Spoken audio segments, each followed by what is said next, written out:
श्री गणेशाय नमः। श्री गणेश पंचरत्नं मुदाकरात् मोदकं सदा विमुक्ति साधकं कलाधरावतंसकं विलासी लोकरंजकं अनायकैकनायकं विनाशिते वदेच्चकं नताशुभासुनाशकं नमामि तं विनायकं न ते तराति भीकरं नवोदितार्कवासरं नमः सुरारि निर्जनं नताधिकापदुद्ध सुरेश्वरं निधीश्वरं गजेश्वरं गणेश्वरं महेश्वरं त्रमाश्रये पराप्रयं निरन्तर समस्तलोकशङ्करं निरस्तदैत्यकुञ्जरं तरे तरोदरं वरं वरे भवक्तमक्षरं कृपाकरं क्षमाकरं मुदाकरं यशस्करं नमस्करं नमस्कृतां नमस्करोमि भास्वरम् अकिंचनादिमाजनं चिरन्तनोक्तिभाजनं पुरारि पूर्वनन्दनं सुरारि गर्भचर्वणम्। संस्कृत सीखने के लिए हनुमान चालीसा और स्तोत्र से इसकी शुरुआत होती है और आगे चल के व्याकरण फिर आता है। उसके बाद फिर वेद पढ़ते हैं। फिर जिसको जिस लाइन में जाना होता है वो जाता है। किसी को भागवताचार्य बनना रहता है, धर्मगुरु, डॉक्टर, इंजीनियर सब बन सकते हैं। आप क्या बनना चाहते हो? हम धर्मगुरु।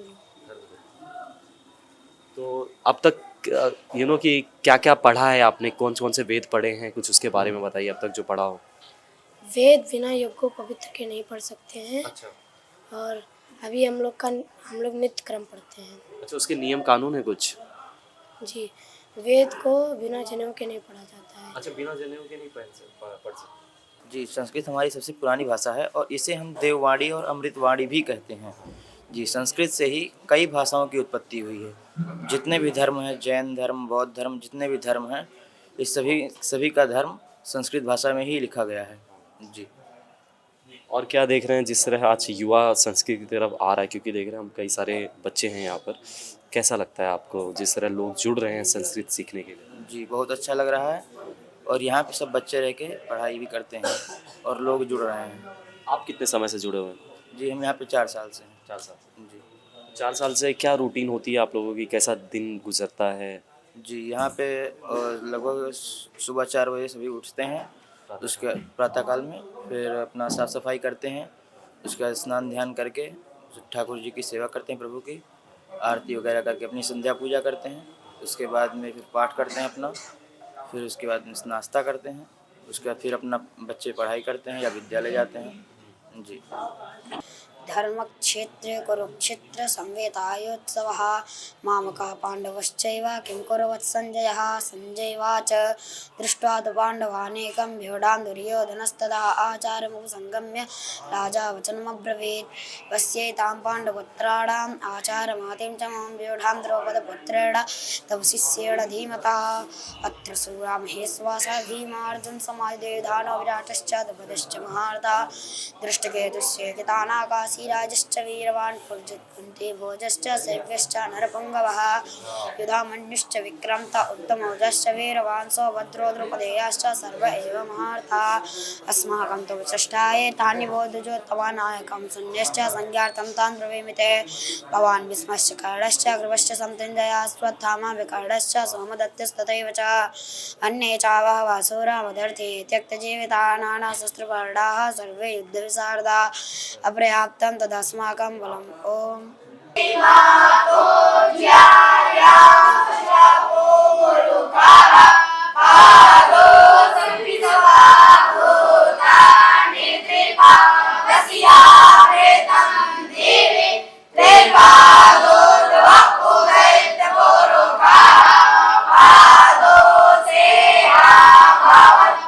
पुरानी सभ्यता अपने गुरुकुल चलते थे, जैसे जैसे धीरे परिवर्तन हुआ तो उस सारी पश्चात सभ्यता अपने यहाँ और पश्चात संस्कृति हावी हो गई। अब देखिए आजकल कॉलेजों में बच्चे पढ़ते हैं लेकिन उनके अंदर संस्कार नहीं होता, लेकिन जो बच्चे गुरुकुल में पढ़ते हैं उनके संस्कार, शिष्टाचार, नियम पूर्वक सारा उनका अलग एक रहेगा। और आश्रम भी सारी व्यवस्था होती है कि बच्चे का सर्वांगीण विकास हो, इसके लिए हर विषय का अध्ययन बच्चों को कराया जा सकता है। मतलब अपना जैसे वो यहाँ पर शास्त्रीय आचार्य के बाद कहीं भी विश्वविद्यालय में जाकर अपना एडमिशन करा के हर क्षेत्र में तैयारी कर सकते हैं। अपने विद्यालयों के बच्चे बहुत जगह हैं, भी प्रोफेसर हैं, अध्यापक हैं, मतलब अन्य अन्य क्षेत्रों में जाके हर प्रकार की अपनी सेवाएं दे रहे हैं अभी। हाँ, ज़रूर ऐसा नहीं है कि जो भी संस्कृत पढ़े वो अध्यात्म से जुड़ना एक अच्छी बात है। हमारी संस्कृति जो हमारे पूर्वज रहे वो भी अध्यात्म से जुड़े रहे, तभी हमारी संस्कृति का बचाव रह पाया। हमें अपनी संस्कृति बचाने के लिए हमें अपने शास्त्रों का ज्ञान होना बहुत ही विशेष तौर पे आवश्यकता है। इससे हमें अपने शास्त्रों का ज्ञान होना चाहिए। ये हमारे संस्कृति में क्या बताया गया है, हमारे भगवान क्या है, हमारे धर्म के बारे में हमें जानना आवश्यक है। इससे और भी बाकी धर्म के लोग हैं वो भी अपने धर्म के प्रति काफ़ी निष्ठापूर्वक, मुझे लगता है कोई भी समाज के लोग को आप कह सकते हो वो जाते हैं। इस तरह से हमें भी अपने धर्म को बचाने के लिए हमारे अपने संस्कृत ग्रंथों को पढ़ना आवश्यक है और हमें अपने संस्कृत ग्रंथों को पढ़ना चाहिए। संस्कृत संपूर्ण एक संस्कृत बोर्ड है, उससे भी बच्चों का पूर्व मध्यमा, उत्तर मध्यमा, इंटर के समकक्ष और हाई स्कूल के समकक्ष उनके क्लास कराई जाती हैं।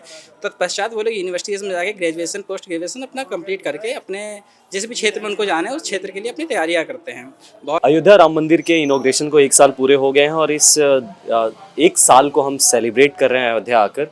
तो गुरुजी, पहले तो आप अपना परिचय दीजिए और बताइए जो 1 साल का जो वक्त रहा है वो लोगों ने देखा है, उसके पहले का दौर कैसा था? आप लोग उसका पार्ट थे, हिस्सा थे उस स्ट्रगल का, क्या कहेंगे उसके बारे में? मेरा परिचय डॉक्टर देवेशाचार्य, सिद्धिपीठ हनुमानगढ़ी, अयोध्या। राम मंदिर प्रतिष्ठा के 1 वर्ष पूर्ण हो गए हैं और वह क्षण बहुत ही गौरवपूर्ण क्षण।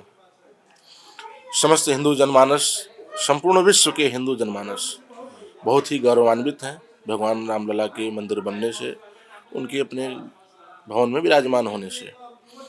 और भगवान राम के विराजमान होने के बाद हमको लगता है जो गोस्वामी तुलसीदास जी महाराज ने लिखा है, राम राज बैठे त्रैलोका, हर्षित भय गए सब शोका, वो साकार होते दिख रहा है।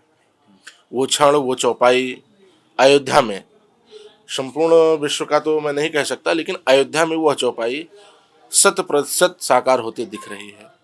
आप देखेंगे अयोध्या में जो भीख मांगने वालों की संख्या थी वो घट गई है। आज अयोध्या में स्वावलंबी लोग हो गए हैं। कोई ना कोई यत्न करके लोग कमाना चाहते हैं। वो भिक्षाटन की जो व्यवस्था थी उसको समाप्त होते अयोध्या में दिखाई पड़ रही है। रही बात हमारी संस्कृति की, क्योंकि कहा गया हमारे सनातन में संस्कृत, संस्कृति, संस्कार भारतवर्ष का आधार।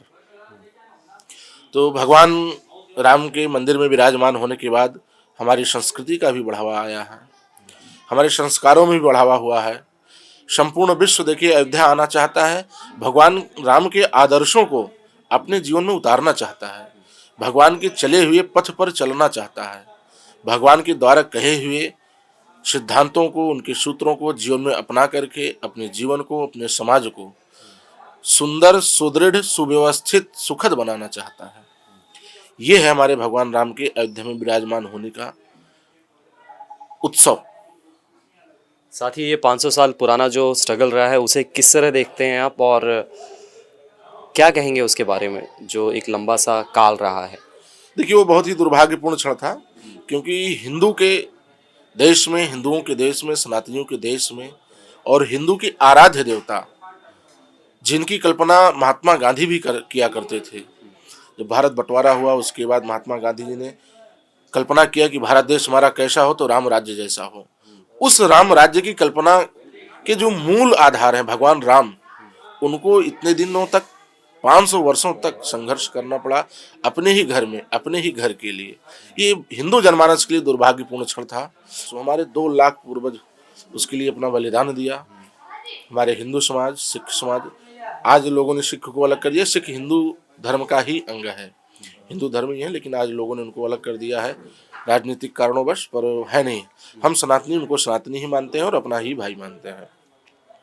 उन सबका बहुत बड़ा योगदान रहा है और हमारे पूर्वजों का बहुत कठिन तपस्या रहा है, परिश्रम रहा है, जिसका फलस्वरूप आज हमको, आपको, सबको भगवान राम का दिव्य दर्शन हो रहा है।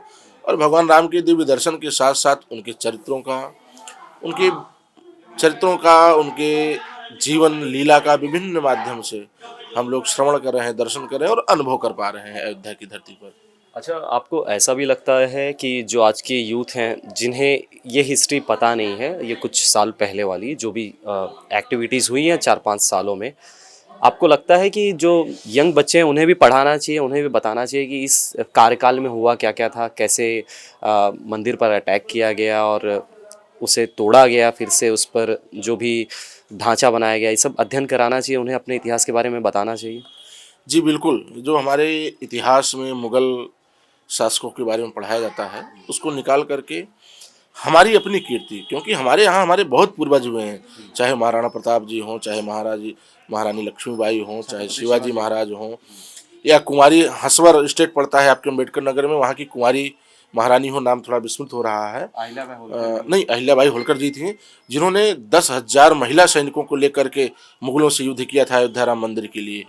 इन ठाकुर गुरुदत्त सिंह जी हैं, अशोक सिंघल जी हैं, वैद्यनाथ जी महाराज हैं, ब्रह्मचारी जी महाराज हैं, ऐसे श्री परमहंस जी महाराज हैं, बाबा अभय रामदास जी महाराज हैं। तो इन सब महापुरुषों को सिलेबस में शामिल करके पढ़ाना चाहिए और बताना चाहिए कि हमारा इतिहास कितना गौरवपूर्ण है, हम कितने सहनशील हैं, हम कब तक सहन करते हैं, ये सब चीज़ें। क्योंकि आज समाज में शिक्षा भी बढ़ा है, धर्म की तरफ भी लोगों का रुझान बढ़ा है, व्यवसाय में भी लोग बढ़े हैं, धन संपदा से बढ़े हैं, लेकिन आज समाज में सबसे बड़ी जो आवश्यकता है धैर्य की है। आज की युवा पीढ़ी में धैर्य नहीं है और इसी का कारण है कि जो आज आप देखते होंगे आए दिन आत्महत्या हो रहा है, आए दिन मर्डर हो रहा है।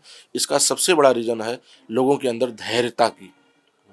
तो धैर्यता उनके अंदर लाना है तो उसके लिए हमारे भगवान राम, हमारे जो पूर्वज हैं, हमारे जो पूर्वाचार्य हैं, संत मुनि हैं, उनके चरित्रों को सिलेबस में शामिल करके पढ़ाना चाहिए, जिससे लोगों को पता चले कि हमारी जो संस्कृति रही है कितनी धैर्यवान रही है, कितना निष्ठावान रहा है, कितना सहनशील रही है।